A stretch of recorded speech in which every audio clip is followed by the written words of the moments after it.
right, you got it. Okay, we're live. Cool. If someone live is listening to this right now, please write a comment or leave us a reaction because I can't see anything here inside of my program right now.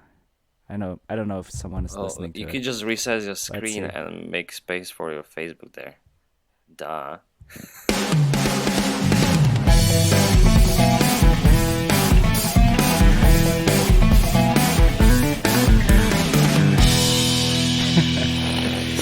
All Andre, right. for the listeners, who are you? Which listeners? There's nobody listening right now. I'm just kidding. Maybe there's somebody live listening. All right, yeah. I don't know. So this is the first time I'm live on Facebook. I was trying to avoid it. Anyway, I'm Andre Hamola. I'm a UX designer based of Austin, Texas. Working at IBM actually. Nice. Forgot to say that. Oh, at IBM. Mm, Didn't know that. mm-hmm. Serious hmm business. All right, Samuel, your turn. I'm Sammy Schuckert. I'm a user experience designer too, and I work for IBM here in Germany, Böblingen. Mm, And on the side, I just launched with two other guys our side project called Lito, which is a voice web communication tool for remote or distributed teams. okay. And guess what? We are using Lito to communicate and to create this podcast. hmm So, whoa. Yes, Yeah. that's Lito. People live on Facebook can see it Yep. now. Ooh, okay, that's cool. Ooh, Nice. So, I got like two things we could talk about.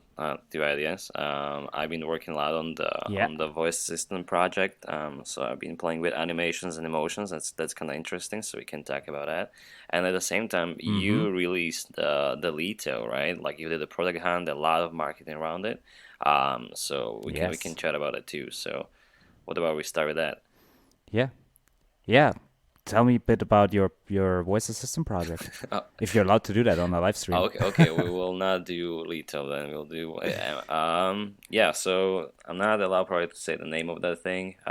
It's the side project which I'm working at IBM, and so I've been going through the whole cycle of developing a voice system. At the moment, I'm kind of like waiting for, no, like I'm like preparing for research, to get things organized and to actually create a natural conversation diagram, which means that I'm gonna basically have one person pretending. Oh, it's more like a role play exercise where one person is gonna be pretending that I'm the assistant, and the other person is gonna be the user, and they're gonna have natural conversation in between, and that's what I'm gonna capture and input into the Watson assistant. So basically, it's gonna sound natural. It's not gonna be like very scripted because I can write a whole conversation diagram myself, but it's not gonna be probably like the most natural conversation because I want to get all the yeah, all right, okay, all those kind of like little things in there. So that's kind of exciting. But while I'm waiting for that, hmm I started building animations and like the whole onboarding experience, and I found it very interesting. Because at first, like I designed the So kind. Hmm? Go ahead. what kind of like animation is it? Is it a web app? Is it mobile? Is it for All right. Yeah. Sorry. I see like the app in front of me right now, so that's why I'm kind of like, hmm yes, I know what it is about. Yeah, it's gonna be a mobile app. And so in this mobile app, there's gonna be a voice assistant. And yeah, basically, it's gonna be a new thing, new feature of the app. So I gotta introduce it somehow, right? So there needs to be an onboarding experience and something like this thing is added there. And I also want to add some emotions to it, so it's not just like, hey, this and this app added new voice assistant features, or something like that. hmm Click on it and to try it out, whatever. I want to have it like very organic. It's just gonna like suddenly something's gonna show up on your screen. You're gonna tap on it, and then hmm like the whole screen turns like black, like pitch black. It's something like in a trailer fashion. It's gonna be like this and this company introduces this and this voice assistant with like a name. I'm not gonna use the name's voice assistant, and then it's basically just out of a sudden it's gonna wake up. It's gonna show up. It has closed eyes. It's gonna open eyes. hmm Then it's gonna wink at you, and it's gonna say, "Hey, I'm this and that, and this is how I'm gonna be helping you." And because people were logged in before, it knows your name, so it's gonna use it there to like start forming the bond with you, Mm-hmm. which is kind of might sound creepy, but it's not gonna be creepy. And it will explain you like basic things, how you can use it. How do you deal with like expectations?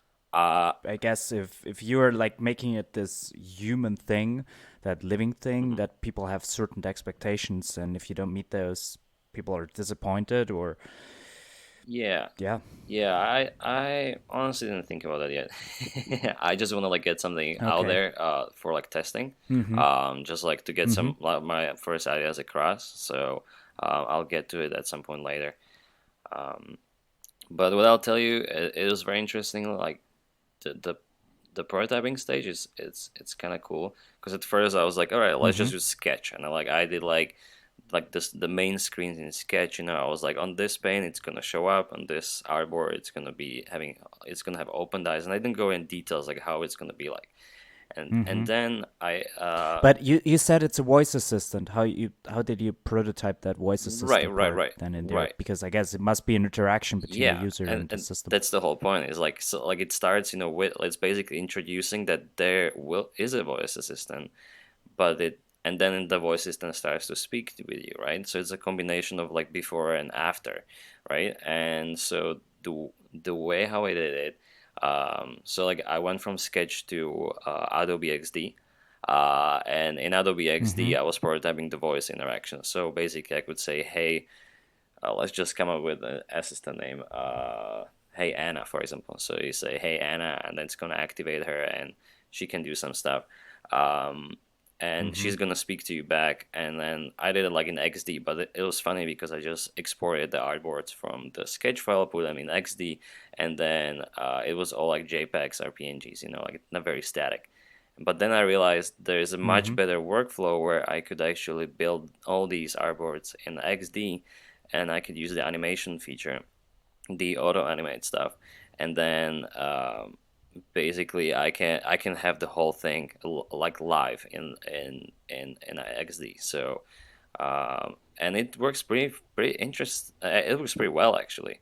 I don't know if you play with the animations with an XD, but Mm-hmm. it's if you ever use like Keynote, of course you use Keynote, but like in Keynote, Magic Move, do you know about that one? So Mm-hmm. it's like the animation. Yeah, where it's like automatically Yeah, make this transition between the objects. Yeah. exactly. Yeah, yeah. So you can do the same in XD, and I really like that because like on one screen, let's say you have the assistant. Let's say there's a circle, and on the left side of the screen, on the first pane, it's invisible. On the other pane or artboard, it's like 100% visible. And then basically they just do the Mm-hmm. transition between which is kind of cool. So now I have like 20 artboards just for like the winking and kind of waking up stuff.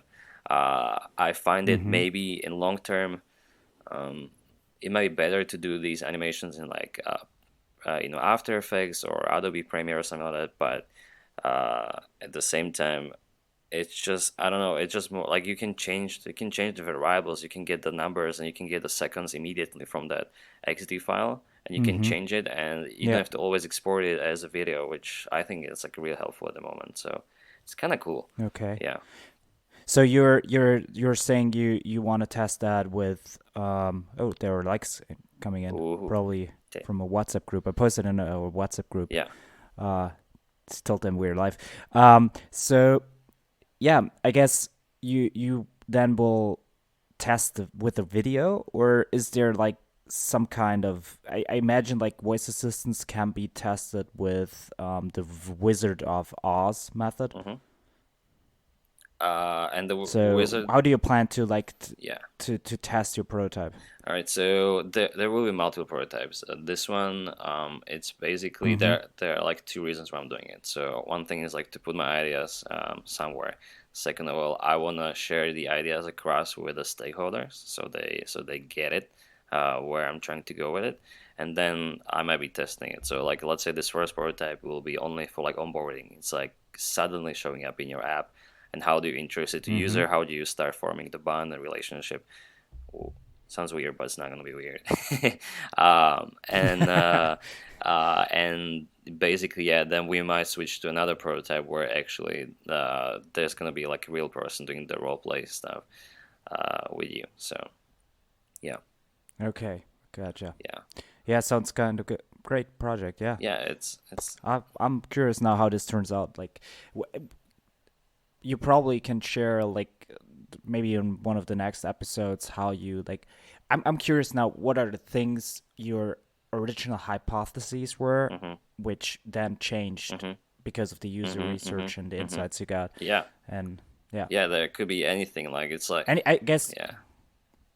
yeah, and I guess there's also a lot of learning in how you test something like Oh that. sure, yeah. It's like completely Yeah, new thing yeah. for me. So I'm really excited. I can be doing it. The Mm-hmm. one thing which I really want to avoid is like, I mean, yes, the assistant might be like, if it's like out there in the app, it might be like winking or like not winking, like closing the eyes from time to time, like pretending to be more like Mm-hmm. human. Thing is that Mm-hmm. people might hate it. We remember like Microsoft or Clippy or stuff like that. Yeah, with Clippy. Yeah, It's like, hey, yeah. waving at you the whole time. Like for example, because like Mm-hmm. I found out that humans in general they blink with their eyes like every 4 seconds. So then I Mm-hmm. obviously I set up the assistant to like do that in every 4 seconds. But like if you're using the app and you are focusing on the work and there's this thing like blinking all the time, Yeah. that's annoying. So it needs to be like Mm-hmm. maybe it will blink in the beginning a bit more, then it's gonna stop blinking. I don't know, but there is a lot, and I find it super Yeah, interesting. there Yeah. there's a lot that can go wrong. Like, yeah, Hmm. imagine that. Yeah, I wrote my master thesis, and quickly let me bring it up Hmm. to um so it's there's some floating windows here. So it's available under personalized user experience. Hmm. You can read the whole thing online for the people in the live stream. And I basically wrote on some of those things, which and I covered Clippy and what they did wrong there and prevent interruptions and stuff like that. Hmm. So the one thing that I'm curious what you will find out with your user research is if people are, and I said that earlier, if people are having these expectations, if you make it too human and the machine can't match those expectations or Right. meet those Right. expectations, And because that's the worst experience you can have then. sure. And it was kind of that with Clippy. Sure. Um, Sure. Sure. that was one of the problems they Yeah. had. I had a really good designer with sorry, I meant to say I had a really good meeting with a designer at IBM. And he was building. mm, I don't know. This is probably confidential, but like something like with an like a voice assistant, right? Very big thing for conferences. And he told me one of the most important things that you gotta do is like Mm-hmm. you have to set the expectations right in the beginning. So Mm-hmm. like you gotta explain is like, hey, I'm, I'm gonna be helping you with this and that, and that's it. If you ask me about weather Mm-hmm. in Costa Rica, I don't know. I don't care. I'm not that thing, and that's why I'm gonna be stupid. So like I'm gonna be helping you with the workflow. You can ask me some questions about the things you see on the screen, but that's it. Finito. So Mm-hmm. I found that very interesting, and you have to really say it in the beginning, so people then like are not like trying to mess with the system. So yeah, Mm-hmm. but Yeah. yeah, Yeah. let's see what I the can see that. research will come back with. Yeah. Yeah. Yeah. I'm curious. Let the listeners know in the next episode. Oh yeah, yeah, yeah, yeah. Yeah. Great. Awesome. Um, I guess now we can switch Oh topics. yeah, Talk a bit about what was going on with Lito. yeah, yeah, yeah. Sure. I'm super Yeah. excited that you did more like the marketing promotion of that thing, and that you really worked Mm-hmm. hard like to get it, to Product Hunt and everywhere else. So, you can talk about it, like how you did or why you did it, because we didn't have time to chat about this yet. Yeah. Yeah. So yeah, beginning this year, so January 3rd, me and two friends, which are building Lito. I can quickly bring up the landing page here in the live stream, which is a virtual office for your remote or distributed team. We did a big product hunt launch, and we became number 4 product of the day on January 3rd. And yeah, it was intense day, and the preparation was intense and a lot of work this time again, Hmm. and also the work you had to put in afterwards. Yeah. So talk about what you had to do before and then also after. Yeah. So before, like product hunt, you can think of is like a one shot thing. Mhm. So it's all in one day. Oh yeah. You have to get everything right. You have to get the momentum right Yep. and on this day. It's basically for the people who don't know Product Hunt. It's a website where it's a community where people share interesting new products. But this can have all kinds of um, ways you can think of a product. It's books, it's courses, it's digital SaaS software, it's apps, it's gadgets, it's all kinds of things. It's hardware, um, and how it works is you have a best of list throughout one day, and basically what matters are the top 10 of the day. So there's a backlog of more of new posted things, but only the most popular are the ones that are on the landing page itself. Hmm. And so what you're trying to do is you try to get as much momentum as possible within that day to move up the ranking and get featured on the landing page in these top 10. So that's your goal. And how you do that, if we go back to, let me quickly go to, probably have to type it in again, to our hunting page. So everyone gets like a nice detail page. Um, you need some sort of catchy logo, and what is kind of a best practice. This what we found out, what we didn't do with our last app. We got hunted with an app we developed in 2016. Hmm. By the time we used the static logo, this time we used something to pop out of those top 10. Yeah. If everyone will start doing this, like there is more and more people starting to use GIFs as a logo, because it's kind of like getting your attention in these top 10. But if everyone is doing this, then there's probably no point of Dude, that doing would this be anymore. But yeah, that would be like a Chinese website yeah, with all those flashy things. yeah. Hmm. It's we are getting kind of there on Product Hunt, but we're still not there. So it's still a good tactic to get Sure. attention Yeah, yeah, it's in a these top tens. great idea. Great that you found out that you can do that and you actually did it. Yeah. Yeah. Cool. So basically, yeah, So product hunt is like awards.com. It's like you have one day and you have one shot and you really have to like focus on mhm. getting as many people as you can, so that everybody's like voting for it so you get like Yeah. bigger promo. Got it. What day Yeah. did you what day of And it what was it what date of a it week? was a Thursday. It was Yeah. shortly after New Year, Mm-hmm. and it was Thursday. So usually, like the starting of the week, and this week there was New Year's Eve, but usually like Mondays, Tuesdays are packed with new products. Like you get a lot of competition, Mm-hmm. and you like kind of like need to get a sense. Like there's no guarantee that you have not that crowded day, but you need to get before a little bit of sense when a good day would be to Right. hunt your product. Right. So Right. probably if something big is around the corner to be launched from one of the big companies like Facebook, Instagram, Google, Mm-hmm. you name them, um, Yeah. then you shouldn't be hunted on that day, because your chance to get number one on that day and Mm-hmm. compete with their Mm-hmm. Mm-hmm. product is really it's hard to do. Right. So That you need to get a little bit of a feeling for what's gonna be yeah. hunted That's on a that day. that kind of reminds me a bit. This is like a shameless plug. The Porsche Evolution website which I did. When Mm. I Mm-hmm. published on awards.com. I wanted to win the website of the day, and I think it was like 22nd of December when I put it there. Mm-hmm. And I hope to get the website of the day.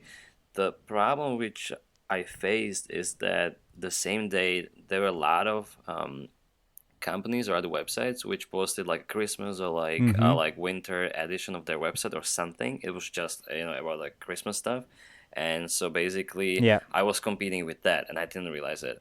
It was too late already. So I didn't win the website of the day. I got honorable mention. I got shit ton of like stuff from it. So like it really worked. Yeah, you can see it right Mm-hmm. there. Like it. I got I Yeah. don't know so many visitors from the website. Like we have today we have Mm-hmm. 280,000 visitors on the website. So it's kind of cool, but Yeah, it could have been the best website of the day, and it could have been in the book. But if maybe I thought more about it, but it Mm-hmm. doesn't matter. I mean, it worked. So anyway, um, it's Yeah, a it's good it's thing. always Yeah, a good thing to promote your like get traffic from another community to your sure. site. Like Yeah, that's always a good yeah, marketing tactic yeah. to start off. But if you really think about Yeah, if marketing, you gotta think about exactly when you do it. I could have waited for like this, hmm like how we call it, like ogurkem period in Slovak. It's yeah. like there's like nothing happening, but whatever. hmm Yeah, lessons learned. Yeah. So yeah, there like for product hunt, there are certain tactics you can use, and we learned that also the hard way by being hunted before with another product. Hmm.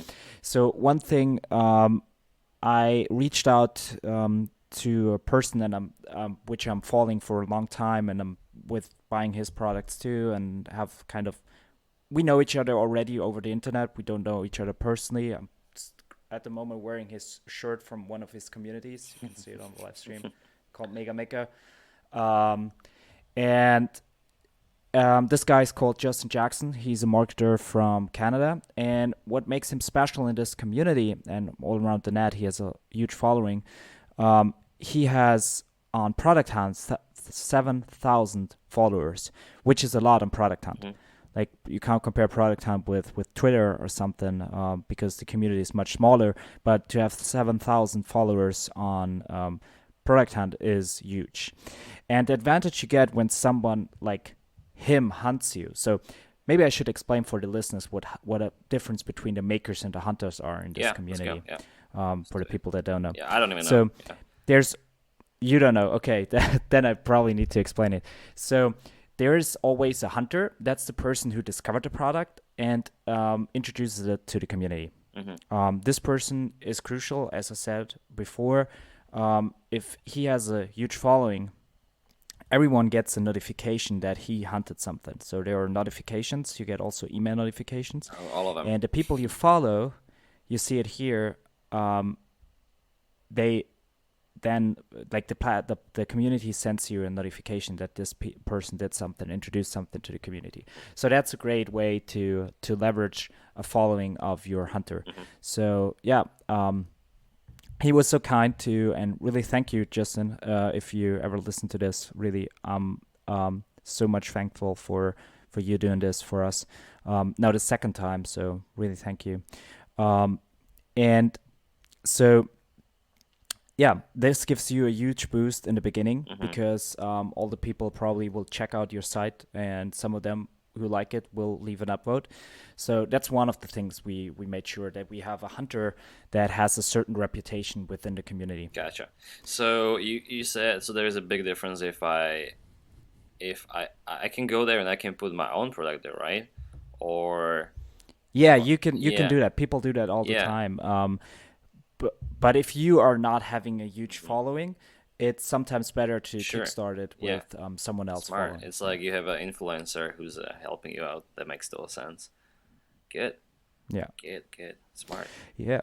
And then another tactic we used is like try to use as much movement material, I would say, like moving material, like videos Hmm. or GIFs to explain your product Right. because you have like you get the attention of those people for not that long and you try to engage them with your product as much as possible. Hmm. So GIFs are a good way or having an introduction video. So I recorded up front I recorded this 6 minute video giving a walkthrough for the community. So I intentionally called it walkthrough product hunt and said thank you that they are gonna check it out and give us feedback on that.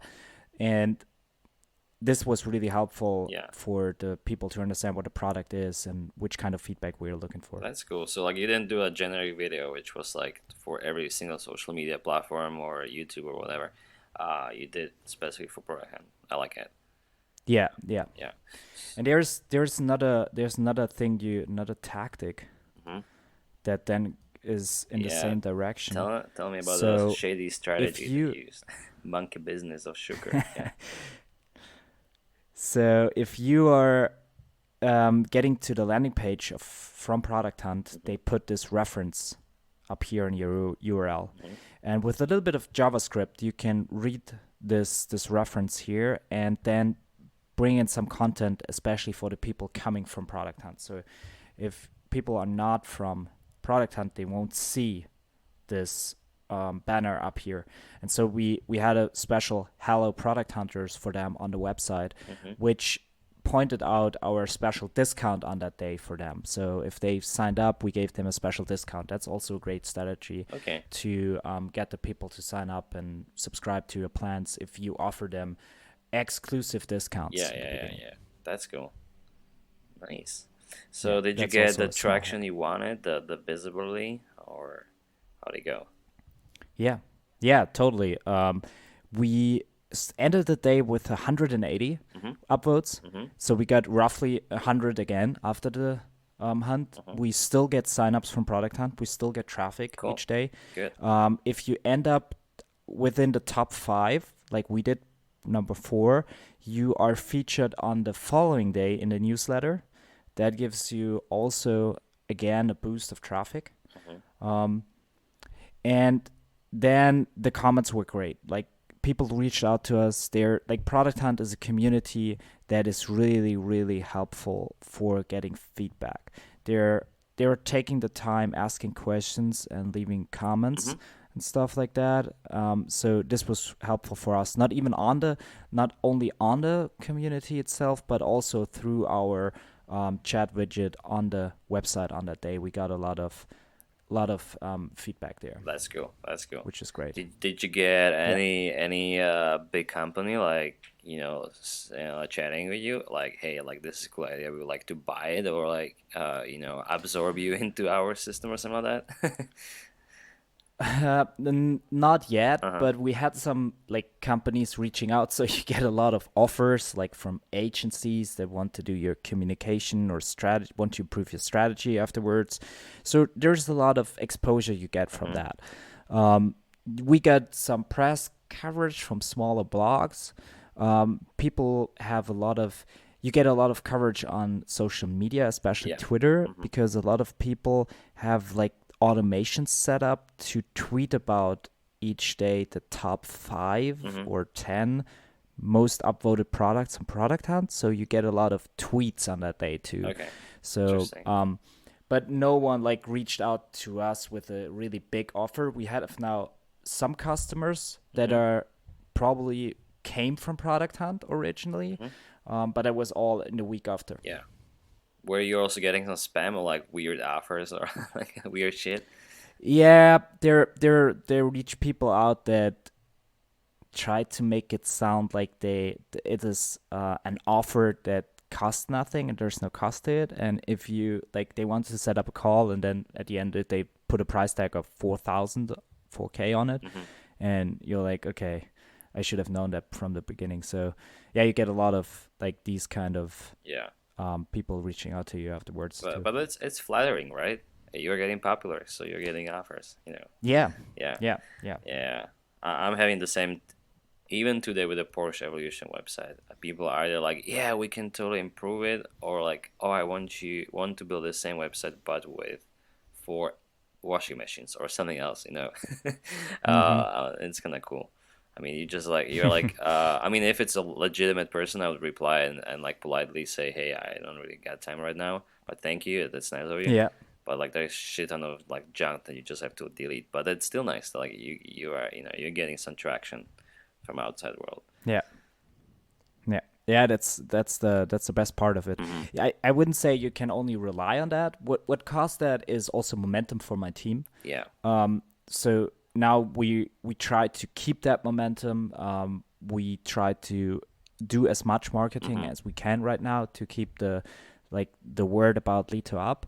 And this is the hardest part right now to because you get this boost of traffic, this boost of attention, Hmm.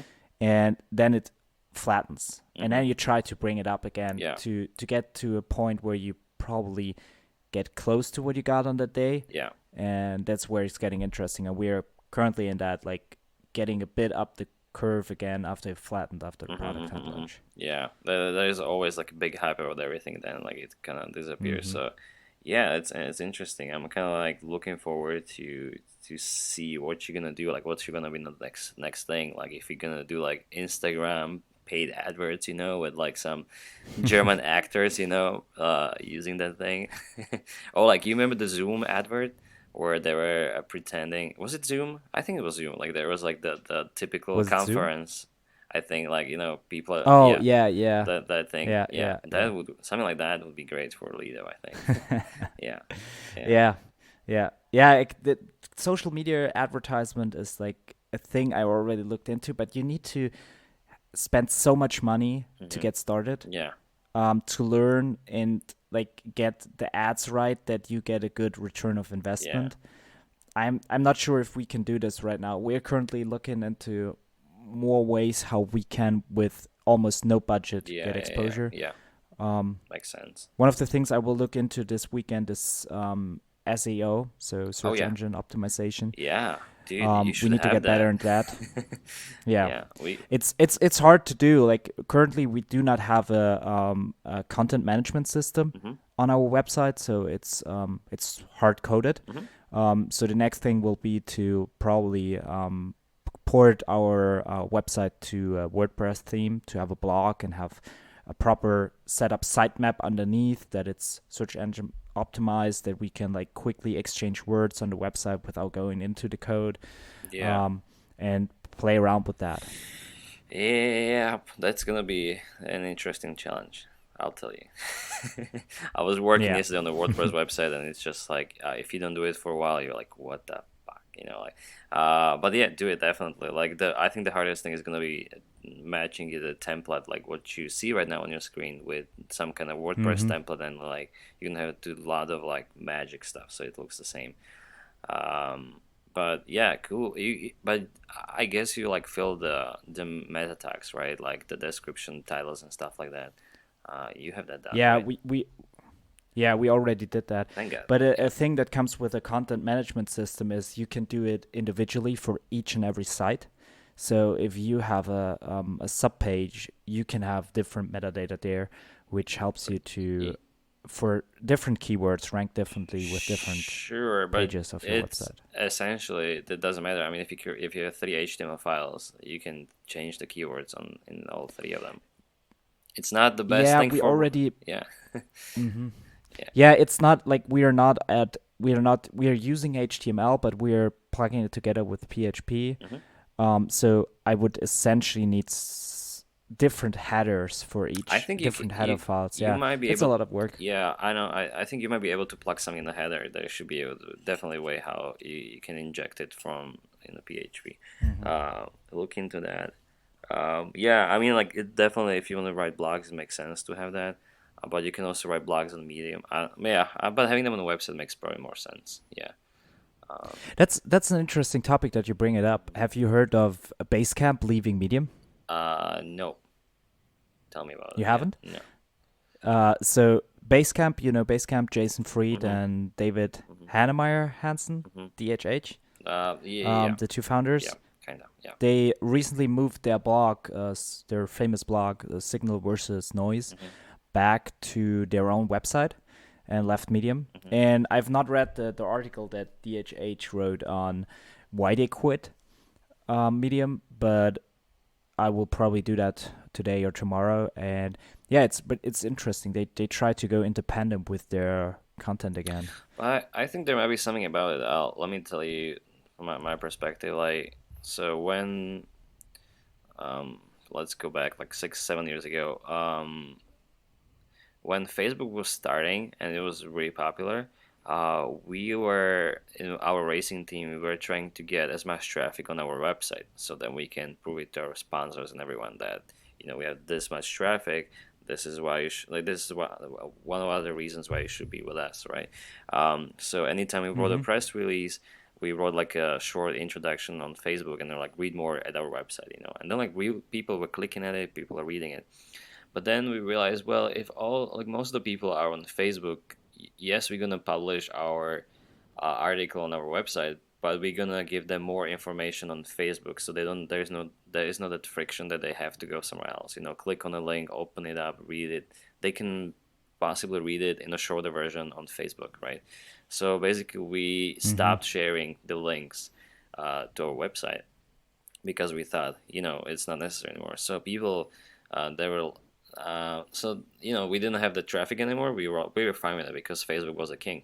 But like Mm-hmm. since like things changed on Facebook, you know, um, you're not getting even so much visibility if you're not paying for the post on Facebook. It's kind of like, well, okay, now you don't have people coming to your website, and you don't have that many Mm-hmm. people, on Facebook. Not, I mean, we still have a huge amount of people, and we have like 95,000, yeah, 95,000 people on the social media stuff. But um, Let me bring it up. yeah, it's like What's it's the facebook.com/Mato Homola. So he has, I think, 85,000 can people I there. search it? Yeah, but they're, I mean, combined with the Instagram, YouTube, and everything, it's like around 1995. Um, but so yeah, the interesting thing is that like like I Mm-hmm. feel like it makes sense that these guys decided like we're gonna go back to our website because there is so much content on these like Medium, like Mm-hmm. or like Facebook or Medium, website, not website, but there's like so many blogs on Yeah, and Medium. they Yeah, they own the content.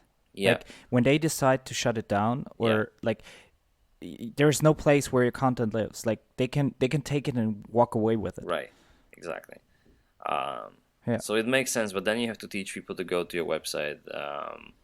And if they're on the website, you can serve some ads or something, which you are the owner of your content. So yeah, makes sense. Mm-hmm. So yeah, interesting, interesting. Um, Yeah. It also like you probably like yeah when Facebook will be gone, where does your content live? Do you like cross publish it on the website, or um, how did you do it? yeah, like I mean, we still have it. We still have our content on our website. That's like the website. Our website is still the king, right, with the information. Mm-hmm. So it's all there. We do newsletters. If Facebook dies, well, then it dies. I don't know. Something else is gonna replace it. Mm-hmm. We definitely see um, that there are more and more people showing up on Instagram, and they're more interested in short stories. I would say I don't know if like Instagram changed the patterns of people because I Mm-hmm. bet before people were okay to read a lot, they were like investing a lot of time on Facebook. Now nobody has time. Everybody's on Instagram just like clicking through stories. You're not even scrolling in feed. Like you scroll twice and you are bored with it, right? So Mm-hmm. I feel like I don't know, like Instagram maybe changed our patterns with Snapchat. Let's see what we're gonna do. Yeah, Yeah. Okay. Yeah, I see you cross publish everything here. yeah, You do not have the videos embedded on your website. yeah, You're yeah. That's true. We used to have also like the photos are coming from Facebook, so that's a mm-hmm. nice plugin on WordPress that you can have that. So all the photos Mm-hmm. are coming from Facebook, because we realized you post the video on our photo on Facebook, you don't want to post the Mm-hmm. same thing, you don't want to resize them and Yeah, repost them yeah, again. yeah, So yeah. it's more convenient. With YouTube, we are like, well, we could definitely, like every single time we publish video, there are not so many right now, so like we could definitely put it on Mm-hmm. our, um, we could create articles, posts, on WordPress and have it there. But it was just like, nah, it's just too much work. So we like if like everyone can go to YouTube and check it out there. So we are like sending Mm-hmm. traffic out of our website, which is true. And then like, Yeah, because yeah. basically, I now see that I clicked on a photo. It's still hosted on Facebook. Mhm. Mm. It's owned by Facebook. Yeah, Okay. yeah, and we just like find it more convenient for us and for the Mm-hmm. users. But there's a good plugin which shows the latest posts from Facebook on the main page, so it's basically all like connected. So the website, if there is, let's say, we don't, I mean, you write a press article before a race Mm-hmm. and during the race day and after the race, so we might have like 3 articles, but then the next race is 1 month. So, Mm-hmm. and those people who are not on Facebook, because there are still some people, there might be still some sponsors, who are not on Facebook. They can still go to our website. They can read the news plus they see the stream, right? Even though you're not on Facebook. Mm-hmm. So you see there is like something, what's happening, what's going on, and stuff like that. So Yeah. yeah, yep, Yeah. Okay. It's yep, nice. yep, yep. Great. Awesome. Cool, Andre, I think we covered a lot of topics dude. today. Like we went from Yeah, voice assistant to product hunt marketing yeah, to SEO. yeah. I like it. This is a good conversation. Yeah, Yeah. I Yeah, I like it too. I like the rambliness, yeah. like the spontaneous conversation, Yeah, like I think the that natural this really works, way and of it's funny talking. because like on my main screen on my computer, I'm looking at Audacity, like the sound waves, and then I have Mm-hmm. my phone next to it, where I'm checking your screen. But yeah, that's kind of cool.